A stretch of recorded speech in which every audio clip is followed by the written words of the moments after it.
तो फ्रेंड्स, जैसा कि हम लोगों ने पिछली क्लास में पढ़ा हुआ था इंडिकेटर के बारे में, आज हम लोग कुछ एसिड के बारे में जानने वाले हैं। तो जैसा कि आज जानने वाले हैं, what is acid, description of acid and what is details about acid, what is it's chemical properties, what is it's physical properties के बारे में हम जानने वाले हैं। बेस और सॉल्ट के बारे में नेक्स्ट क्लास में हम लोग जानेंगे। आज हम लोग जानने वाले हैं एसिड, बेस एंड सॉल्ट्स। तो ये हमने पढ़ चुके थे, अब बात आती है हमें पढ़ने की, तो व्हाट इज एसिड। तो चलिए हम अपने नोट्स की तरफ चलते हैं। हम नोट्स से आप सभी को अच्छे से डिटेल से बता देंगे। तो शुरू करते हैं तो आप सभी को सामने दिख रहा होगा, ये हमारा नोट्स हो गया एसिड, बेस एंड सॉल्ट्स का। ये थोड़ा राइटिंग अच्छी नहीं है, इसके लिए सॉरी, पर देखिए आप लोग दिख रहा होगा अच्छे से। देखिए नोट्स शुरू करते हैं। एसिड, बेस एंड सॉल्ट यानी अम्ल, क्षार और लवण। तो इसमें दिया on the basis of chemical composition या nature, compounds are classified in 3 parts, acid, base and salts. यानी कि उसके केमिकल कंपोजिशन के द्वारा किसी भी यौगिक को 3 भागों में बांटा गया। पहला अम्ल, क्षार और लवण यानी कि एसिड, दूसरा बेस और तीसरा सॉल्ट। इंडिकेटर के बारे में तो हम लोग जान चुके थे कि indicator are those substance which indicates that a solution in acidic is और बेसिक और न्यूट्रल इन अ नेचर।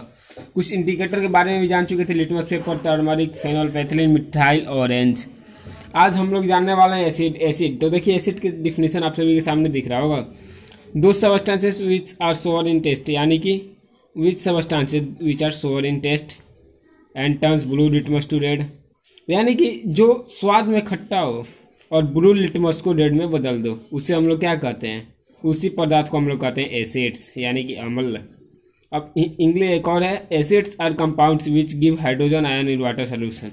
यानी कि जब हम लोग एसिड को वाटर सोल्यूशन में रखते हैं, वाटर सोल्यूशन में डालेंगे, तो एसिड जो होता है हाइड्रोजन आयन प्रोड्यूस करता है।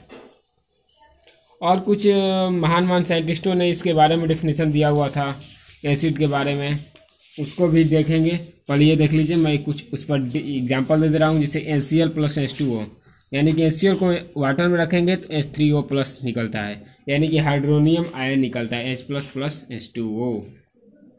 ओके, ठीक। तो ये भी कुछ एग्जाम्पल हैं, ठीक दिख रहा होगा आप सभी को। अब चलते हैं अपने नेक्स्ट डिफिनेशन की तरफ। तो नेक्स्ट डिफिनेशन है, जैसे कि आर्हेनियस जो हमारे साइंटिस्ट है, उन्होंने एक एसिड की खोज की जिसका नाम दिया था आर्हेनियस एसिड। उन्होंने एसिड की डिफिनेशन दी थी, an acid is a substance that increases the concentration of hydronium ions H3O plus, जैसे कि हमने पिछला देखा हूँ, ठीक, H3O plus when added to water. You might also consider increasing the concentration of H plus as इंटरनेटिव।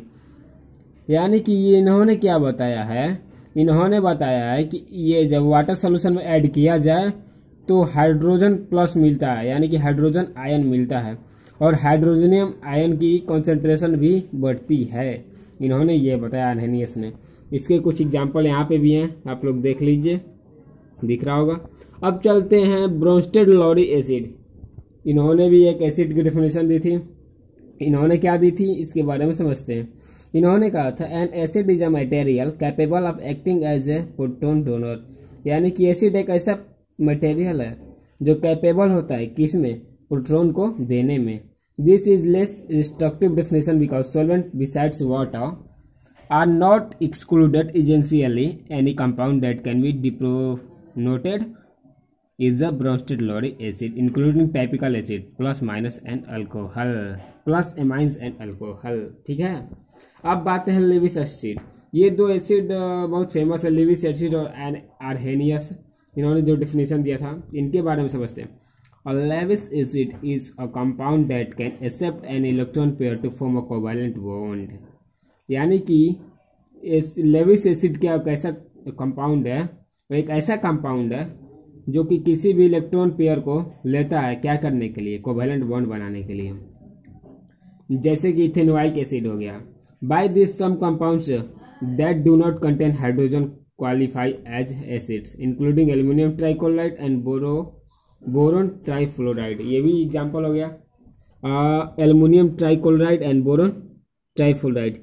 ये कभी भी हाइड्रोजन आयंस देते नहीं है, तो भी ये क्या है, हमारे एसिड हैं। ये कभी भी हमें हाइड्रोजन आयन नहीं देंगे, तो भी हमारे ये एसिड हैं।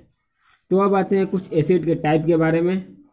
कुछ प्रॉपर्टी के टाइप से पहले कुछ प्रॉपर्टी के बारे में हम जान लेते हैं। तो पहला property pH less than 7। PH क्या होता है? हाइड्रोजन ऑफ पावर होता है, पावर ऑफ हाइड्रोजन होती है, ठीक।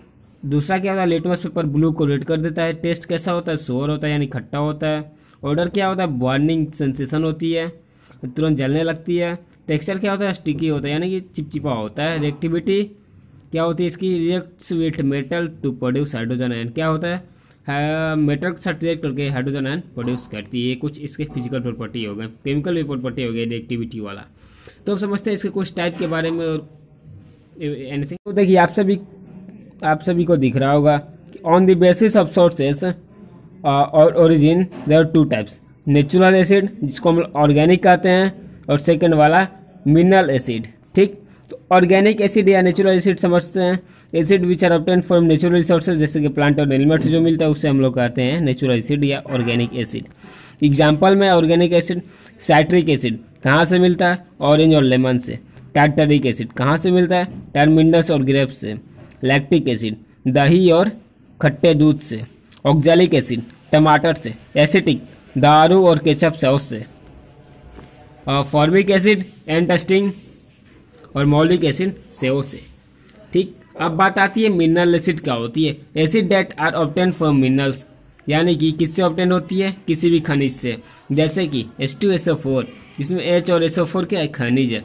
HCl और HNO3, ठीक। अब बात आती है कि एसिड को दो भागों में बांटा गया किस चीज के आधार पर? उसके स्ट्रेंथ के आधार पर। पहला स्ट्रॉन्ग एसिड, दूसरा वीक एसिड। तो समझते हैं स्ट्रॉन्ग एसिड क्या होती है।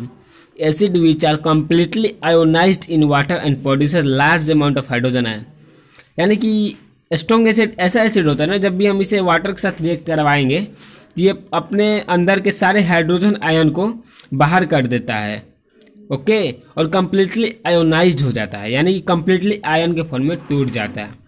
उससे हम लोग कहते हैं स्ट्रॉन्ग एसिड। एसिड का एग्जांपल ले लेते हैं HCl H2SO4 HNO3। देख लीजिए कैसे कंप्लीटली आयोनाइज्ड हो जाती है। HCl को H+ और Cl- में कंप्लीटली टूट जाती है। अब बात आती है वीक एसिड की। वीक एसिड जैसा कि हमने बताया उसमें बताया था, वीक एसिड क्या हो जाती है? Acid which do not completely ionize in a solution, जो कंप्लीटली टूट नहीं पाता। जैसे कार्बनिक एसिड H2CO। H2CO कैसे टूट नहीं पाती है? आप लोग देख रहे होंगे। एसिटिक एसिड, ठीक। देखिए एसिटिक एसिड कंप्लीटली टूट नहीं पाता है, इसमें H3 बढ़ जाता है, केवल एक ही H+ निकल पाते ही बाहर में, ओके। अब बात आती है देखिए weak acid producers less amount of hydrogen ion. अब देखिए एसिड को उसके कॉन्सेंट्रेशन के आधार पर दो भागों में बांटा गया, डाइल्यूट और कॉन्सेंट्रेटेड एसिड। डाइल्यूट क्या होता है? जिसमें कि कम अमाउंट ऑफ एसिड होती है, यानी कि एक्वस सॉल्यूशन में कम अमाउंट ऑफ एसिड होती है। एंड कॉन्सेंट्रेट एंड बात आती है कॉन्सेंट्रेटेड एसिड की। इसमें क्या होती है कि हाई कॉन्सेंट्रेशन ऑफ एसिड होता है, किसी भी एक्वस सॉल्यूशन में उसका कॉन्सेंट्रेशन हाई होती है, ओके। अब dilution of acid means adding acids into water. इसका मतलब होता है कि वाटर में जो एसिड ऐड करते हैं कितने कॉन्सेंट्रेशन में ऐड करते हैं वही होती है, ठीक। अब फिजिकल प्रॉपर्टी जैसे कि हमने बता दिया था, ओके। अब बताते हैं केमिकल प्रॉपर्टीज ऑफ एसिड की। देखिए आप लोग को दिख रहा होगा कि जब भी अगर एसिड को मेटल के साथ रिएक्ट करवाया जाए तो हाइड्रोजन गैस प्रोड्यूस करता है। आप सभी को एग्जाम्पल दिख रहा होगा, अच्छे से, ठीक है। अब सेकंड वाला क्या होती है कि रिएक्शन विथ मेटल कार्बोनेट। जब भी हम लोग एसिड को मेटल कार्बोनेट और मेटल बाई हाइड्रोजन कार्बोनेट के साथ रिएक्ट करवाते हैं ना, ये हमें हमेशा देता है CO2 प्लस वाटर, यानी salt plus CO2 plus water, ठीक। Salt plus CO2 plus water ये हमेशा देगा। जब भी हाइड्रोजन कार्बोनेट और बाई कार्बोनेट के साथ, यानी मेटल कार्बोनेट और मेटल बाई कार्बोनेट के साथ रिएक्ट करवाएंगे तो हमेशा सॉल्ट, वाटर और कार्बन डाइऑक्साइड देगा। इसकी थर्ड प्रॉपर्टी क्या होती है ना? थर्ड प्रॉपर्टी होती है न्यूट्रलाइजेशन रिएक्शन। जैसा कि आप सभी जानते हैं कि एसिड प्लस बेस मिलकर सॉल्ट प्लस वाटर बनाती है। कोई भी एसिड और बेस मिलता है तो सॉल्ट प्लस वाटर बनाता है। इससे हम लोग आगे भी पढ़ेंगे फुल डिफिनेशन के बारे में, तो अभी कुछ एग्जांपल से समझ लीजिए। यानी कि जब भी किसी बेस के साथ रिएक्ट करता है तो सॉल्ट प्लस वाटर नहीं बनाता, उसके ज़्यादा कुछ और नहीं बनाएगा, ओके। एग्जाम्पल में HCl plus NOH, NaCl plus H2O। NaCl क्या है? सॉल्ट है, H2O वाटर है। अब फोर्थ वाला एग्जाम्पल क्या है? ये प्रॉपर्टीज क्या होती है chemical property? Reaction with metal oxide, यानी कि एसिड जब भी किसी मेटल के ऑक्साइड के साथ रिएक्ट करेगा तो ये न्यूट्रलाइजेशन रिएक्शन नहीं बनाएगा, मतलब सॉल्ट प्लस वाटर नहीं बनाता है। जैसे Na2O प्लस HCl। Na2O क्या है, सोडियम का ऑक्साइड है, और HCl क्या है, हाइड्रोजन क्लोराइड है। तो ये जब साथ में मिलते हैं तो हमेशा NaCl प्लस H2O बनाता है, यानी सोडियम कार्बोनेट प्लस वाटर नहीं बनाता है। आप लोग को नीचे भी एग्जाम्पल दिख रहा होगा। ठीक, अब चलते हैं नेक्स्ट पेज में। अगर कुछ दिया हो तो नेक्स्ट पेज में शायद बेस के बारे में दिया है, तो हम लोग नेक्स्ट क्लास में पढ़ेंगे। तो आज के लिए इतना ही था, और अगले क्लास में हम कुछ बेस के बारे में डिफिनीशन अच्छे से जानेंगे। तो ठीक है, आप लोग नोट्स अच्छे से बना लीजिएगा। So done.